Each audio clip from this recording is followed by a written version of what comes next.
Assalamualaikum warahmatullahi wabarakatuh. Bismillah, alhamdulillah, wassalatu wassalamu ala rasulillah wa ala alihi wa sahbihi wa man walah. Kita lanjutkan kembali pembacaan kitab Al-Khurasaniyah fi syarhi Aqidati Raziyain karya Syekh Abdul Aziz At-Tarifi hafizahullah ta'ala. Masih dalam mukadimah, kita lanjutkan kembali. Di sini Syekh mengatakan wala mastahkamatil ulumul al-falsafiyah min ba'dil uqul. Tatkala ilmu-ilmu filsafat ini telah menguasai, telah mempengaruhi banyak akal-akal manusia, adkhalatil al-wahya wa kharajathu ala ghairi ma'nahu al-muradu minhu. Jadi akal ini memasukkan wahyu, menerima wahyu, wa kharajathu, dan mengeluarkan wahyu tersebut, Al-Quran dan As-Sunnah, ala ghairi ma'nahu al-muradi minhu. Kemudian mengeluarkan wahyu tersebut, menjadikan ia output dengan makna yang tidak dikehendaki atau tidak sesuai dengan syarak. Wa kana aktsaru tabaqatil ula min a'immatil muslimina fi tilkal buldan. Dan kebanyakan generasi awal dari para imam-imam umat Islam ini berada di negeri tersebut.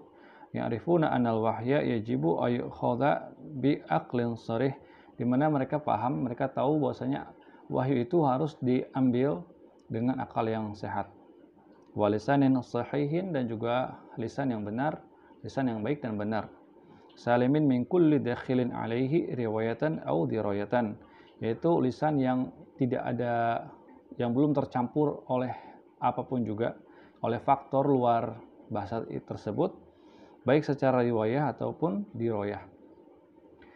Wa katsiru minhum kana fi awsatil madarasil al-falsafiyah, dan kebanyakan para imam ini berada di tengah-tengah madrasah filsafat tersebut.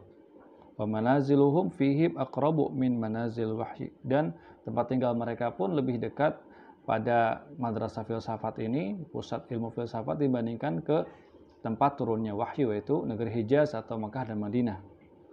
Lakinnahum akhadhu al-wahya wa huwa ghadun qariyun. Akan tapi mereka ketika mereka mengambil wahyu, menerima wahyu ini, yaitu mempelajari Al-Quran dan As-Sunnah, mereka mencari yang dimana tempat tersebut, tempat turunnya wahyu, yaitu wahyu tersebut masih segar. Min ahlihi wal qa'imina alaihi, yaitu dari penduduk negeri tersebut, yaitu Hijaz, Makkah dan Madinah. Fa innahum fahimuhu bilisan Arabi, karena mereka penduduk Makkah dan Madinah, Hijaz, mereka memahami wahyu dengan bahasa Arab yang fasih, waqlin naqi, dan akal yang sehat, yang bersih, wa tabi'in sawin, dan fitrah yang masih lurus. Faqad ijtama'a fi dzalikal buldan Khurasana a'immatul muhuda, dan di negeri Khurasan ini banyak berkumpul para imam-imam besar, imam-imam Ahlus Sunnah wal Jamaah, Ar-Raziyain, seperti dua ulama ini, yaitu Abu Hatim dan Ibnu Abi Hatim, wa ghairihima, dan lain-lain.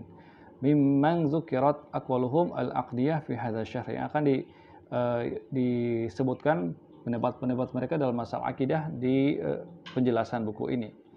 Wa aimatul falasifah wal mutakallimin, begitu juga pendapat-pendapat para filsuf dan juga ahli kalam.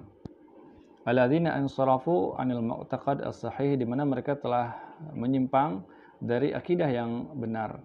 Faharrafuhu wa baddaluhu, mereka mendistorsi, mereka merubah dan mengganti akidah tersebut. Amidina aw ghair amidin, baik itu sengaja ataupun tidak sengaja. Ittiba'an li fi'lil umamis sabiqah bi adyanihim wa syara'i anbiya'ihim, di mana mereka mengikuti kebiasaan-kebiasaan umat terdahulu, ya, umat-umat di negeri Khurasan, Persia, biadyanihim, dengan agama mereka dan syariat-syariat nabi mereka. Kama akhbaru Nabiyyu sallallahu alaihi wasallam, sebagaimana telah dikabarkan oleh Nabi Muhammad sallallahu alaihi wasallam. Wa minhum al-Farabi wa Ibnu Sina wal Juwaini wal Ghazali wal Razi wa ghairuhum. Di antara orang tersebut adalah di antara tokoh-tokoh tersebut yang terpengaruh sedikit banyaknya dengan ilmu filsafat dan keyakinan umat terdahulu, di antaranya adalah Al-Farabi wa Ibnu Sina, Al-Farabi, Ibnu Sina, kemudian Al-Juwaini wal Ghazali wal Razi. Nah, di sini maksud penulis, yaitu Syekh Abdul Aziz At-Tarifi, bukan menyamakan antara akidah Al-Farabi, Ibnu Sina, dan Al-Juwaini Al-Ghazali Ar-Razi, karena di sini Al-Farabi dan Ibnu Sina sudah terkenal tentang kesalahan mereka yang fatal dalam masalah akidah. Dan sementara Al-Juwaini, Al-Ghazali Ar-Razi merupakan tokoh Asy'ariyah, ya, di mana bahkan Al-Ghazali dalam bukunya Al-Munqidh Minadh Dhalal mengkritik habis pendapat Ibnu Sina. Jadi maksud Syekh di sini bukan menyamaratakan akidah mereka. Di sini dilihat dari sedikit banyaknya pengaruh filsafat terhadap pemikiran mereka. Wa kana Ar-Raziyain Abu Hatim wa Abu Zur'ah rahimahullah min ru'usul ilmi fi Khurasan. Dan Ar-Raziyain ini yaitu Abu Hatim dan Abu Zur'ah. Oh ya, kita ralat ya, maksudnya di sini dua Ar-Raziyain adalah Abu Hatim dan Abu Zur'ah, bukan Abu Hatim dengan putranya Abdurrahman ibnu Abi Hatim. Rahimahumullah min ru'usu ilmi fi Khurasan, merupakan tokoh-tokoh ulama besar di negeri Khurasan. Wa huma min Roy akbari buldani Iran al-yawm, dari negeri Roy, di mana Roy ini merupakan wilayah terbesar di Iran sekarang. Wa qad jama'a mal ilmi bil wahyi, mereka telah menyatukan, menggabungkan, mengkombinasikan antara ilmu dan wahyu. Bagaimana cara mereka mengkompromikan ilmu dan wahyu? Yaitu salamatil fahmi, pemahaman yang selamat, yang benar, wa naqawatil masyrab, dan kecenderungan mereka yang bersih. Mereka cenderung untuk mencari hal-hal yang baik, ya, hal-hal yang tidak mudah terpengaruh dengan pemikiran-pemikiran yang tidak benar. Wa hadal imamani ma'a ilmihima wa hifdhihima wa jam'ihima li tafsir wal hadis. Nah, kedua imam ini, Abu Hatim dan Abu Zur'ah, sekalipun ilmu mereka sangat dalam, wa hifdhihima, hafal mereka juga sangat baik, wa jam'ihima li tafsir wal hadis, dan mereka terkenal dengan para imam tafsir dan hadis, illa annahuma lam ya'tamida ala fahmihima ma'a salamatihi wala masyrabihima ma'a naqawatihi, dan mereka tidak menyandarkan, tidak bergantung, sekalipun mereka cerdas, mereka hafal mereka kuat, dan mereka ahli tafsir hadis, mereka tidak bergantung atau menyandarkan pemahaman mereka yang selamat dan perangai mereka, sifat mereka yang baik pada ilmu mereka, bal talaba ma'rifata ma anzalallahu wa ala rasulihi minal mu'taqad, akan tapi mereka mencari memahami apa yang diturunkan Allah kepada Rasulnya yang terkait masalah akidah, min ahli lisanil alladzi ikhtarahumullah ta'ala liyunzila alaihi wahyahu wa dinah. Jadi mereka mencari ilmu, yaitu yang terkait dengan akidah, mereka langsung pergi ke negeri Hijaz, yaitu negeri di mana Allah turunkan wahyunya dan agamanya. Wahum ahlul Hijaz wa ma hawali awalaiha, dan mereka adalah orang-orang al-Hijaz dan sekitar Hijaz. Minasyam wal Yaman, yang sekitar Hijaz itu termasuk Syam, negeri Syam, kemudian wal Yaman, wal Iraq wa Misra, yaitu negeri Irak dan Misra, dan Mesir. Fa inna tilkal bilad hiya allati alat ilaiha mawatin aktsari sahabah wa tabi'in, karena negeri-negeri tersebut merupakan tempat tinggalnya para kebanyakan sahabat dan tabi'in, wa man ba'dahum, dan orang-orang